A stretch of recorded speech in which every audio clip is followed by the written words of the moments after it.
Welcome to the Deep Dive. Today, we're venturing into a really fascinating corner of Europe, Andorra. Picture this tiny landlocked country way up in the Pyrenees Mountains. Right, between France and Spain. Exactly. And it's surprisingly rich, stunning nature, deep history, loads of things to see and do, a real hidden gem. It really is. Looking through the notes, the sheer amount packed into such a small place is pretty compelling. Yeah. So our goal here in this deep dive is basically to pull out the most interesting, most important bits about Andorra for you, give you a shortcut to knowing this intriguing country. Definitely. And here's something kind of wild to think about. Andorra's co-ruled by two princes.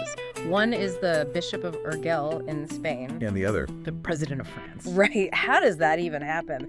Let's dig into Andorra's past and unpack that. Well, what's really interesting, historically speaking, is how far back it goes. Yeah. We're talking early medieval times, links to the Carolingian Empire. Charlemagne, right. Legend has it, yeah. He supposedly granted the territory. It was meant as a buffer zone. A buffer zone. That makes sense geographically. It's right there in the mountains. Perfect strategic spot. But it's interesting. Our sources say despite that strategic value, it stayed pretty isolated for centuries. And maybe that isolation, funnily enough, is key to how its unique political system survived. Yeah, I mean, the co-princess thing. Exactly. The co-rule by the Bishop of Urgell and eventually the head of state of France, that came out of a compromise way back in the 13th century. 13th century. Yeah, an incredibly long-lasting setup for shared sovereignty. And it wasn't just a simple split. It grew out of specific historical issues, competing claims in that area. So this dual leadership born from a medieval deal just kept going for hundreds of years. Pretty much. Yeah. And it likely played a big part in Andorra staying politically neutral through all the changes happening around it in Europe. You have to wonder how they maintained that balance, Especially with big powers like France and Spain right next door, must have been crucial for keeping their unique way of life intact. Absolutely. That long-term neutrality, that unique governance, didn't just protect its independence. It probably helped shape a distinct culture, too. I'd say so, yeah. A strong sense of identity. It wasn't actually until the 1990s, believe it or not, that Andorra got formal recognition as a fully sovereign state internationally. How? That recent? Relatively, yeah. Yeah. And since then, it's really taken off as a tourist destination. And it sounds like there's a ton to attract people. If you're into winter sports, for example, Andorra sounds like heaven. Oh, definitely. Take Gran Valera Ski Resort. It's huge. How huge are we talking? Over 200 kilometers of slopes, more than 100 lifts. It's one of the biggest in the Pyrenees. Okay, so plenty for everyone, from beginners to seasoned skiers. Exactly. All skill levels. And what's smart is it's not just winter. When the snow melts. Hiking, mountain biking. You got it. So it really appeals to outdoorsy types all year round. Okay. And then there's Val Nord. The sources mentioned that too. Right, Val Nord. That's described as a bit more, maybe intimate. Still great for skiing and snowboarding, obviously. But also hiking, biking, even paragliding. Yeah, and those amazing Pyrenees views. Just imagine. Breathtaking, apparently. So it makes you think, what would you prefer? The huge scale of Gran Valera or maybe the slightly quieter vibe of Val Nord? Depends what you're looking for, I suppose. Both give you that incredible mountain landscape. Right.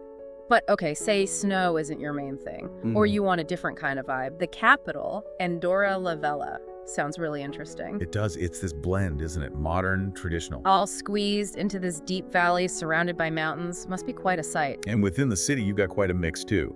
Chaldea stands out, that huge thermal spa. One of Europe's biggest, the note said. Seems so. Imagine soaking in hot springs, looking out at the mountains. Sounds like the perfect way to unwind after maybe hitting the shops, because the duty-free shopping is a big thing there too, isn't it? Oh yeah, a major draw. Luxury goods, electronics, you name it. So if you like a bit of retail therapy, Andorra la Vella's got you covered. But it's not all modern. The old town part of Andorra la Vella sounds lovely. Narrow streets. Boutiques, restaurants, cafes. Exactly. And that church, the Iglesia de Sant Steve, 12th century, Romanesque. A real piece of history right there, offering a bit of peace and quiet, too. So history buffs and shoppers are happy. What about pure nature lovers? Well, the Madrio Perafita Claro Valley, that's a UNESCO World Heritage Site. Okay, that sounds serious. It's presented as really pristine. Untouched hiking trails, clear rivers, alpine meadows.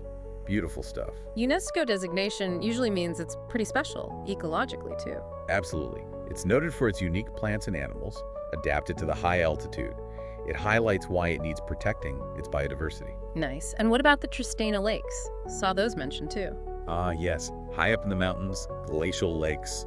Sounds stunning for photographers and hikers. Accessible by cable car, apparently. Makes it a bit easier to get to those amazing views. Yeah, relatively easy access to some pretty dramatic scenery. So from peaks to valleys, the natural beauty seems incredible. Definitely a huge part of the appeal.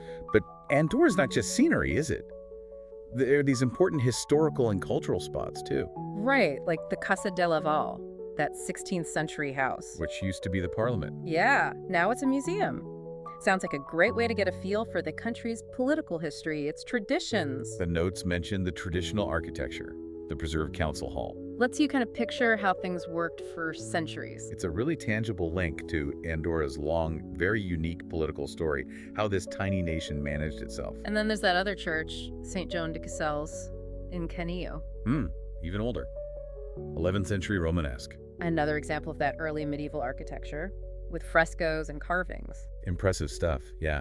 Gives you insight into the artistic heritage, not just the political, all in this peaceful mountain setting. It really shows there's a depth there, doesn't it? Beyond the skiing and shopping, this older cultural layer. Exactly. It speaks to a much deeper history than just its recent growth as a tourist spot. So as we sort of start to wrap up this deep dive, it feels like the main takeaway is, well, don't let the size fool you. Not at all. Andorra packs a serious punch.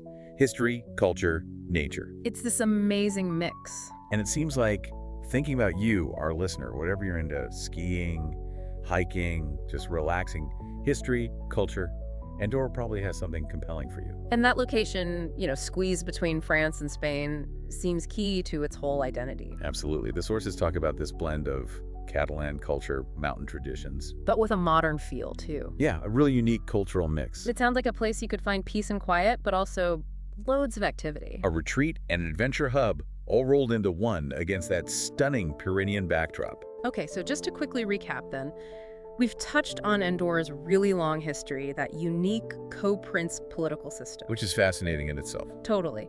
And then the huge range of attractions, ski resorts, incredible nature spots like the UNESCO Valley, historical sites like Casa de Laval. And that blended culture shaped by its neighbors and its mountain setting. Right.